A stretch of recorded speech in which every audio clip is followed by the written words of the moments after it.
हे good morning everyone. हाय, hello, मी सोनाली. आज मी तुमच्यासोबत आहे ना माझं डेली रुटीन आता हा व्हिडिओ कालचा आहे हं. आता आहे ना मी सकाळी-सकाळी उठली आणि खूप छान असा मस्त पाऊस चालू होता आणि गारवा होता आणि सकाळी गारवा असल्यामुळं ना बाहेर पण निघू वाटत नाही. आणि त्यानंतर आहे ना मला जायचं होतं कॉलेजला. तर सध्या माझं कॉलेज सुरू झालेलं आहे. त्यासाठी मी ना टिफिन पॅक केला आणि मस्त निघाले होते. पाऊस तरी होता थोडा-थोडा, पण म्हटलं नाही आता घरी बसून काय होणार नाही. आपण आता कॉलेज गेलेलंच बरं. कॉलेजला आल्यावर मस्त काम होतं थोडंसं, मग ते काम केलं. मग थोडासा टिफिन खाल्ला आणि मग निघालो आता घरी यायला. घरी येताना बघितलं ना, पाऊस कमी झाला होता, पण मग पाणी साचलेलं ना, कमी झालेलं नव्हतं. तुम्ही बघू शकता.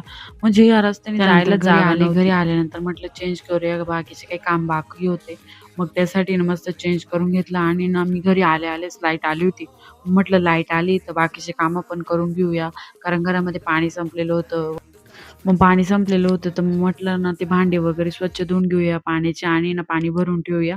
मग मस्त स्वच्छ भांडे वगैरे धुवून घेतले, म्हणजे जसं की माठ आणि हंडा वगैरे धुवून घेतला आणि त्यानंतर आहे ना कपडे धुतलेले होते ते वाळत घालायचे होते आणि जे वाळत घातलेले कपडे होते ना, ते थोडे सुकवून घ्यायचे होते, म्हणजेच मशीनमध्ये सुकवायचे होते. कारण हाताने कपडे धुतलेले असतात ना, ते लवकर कोरडे नाही होती.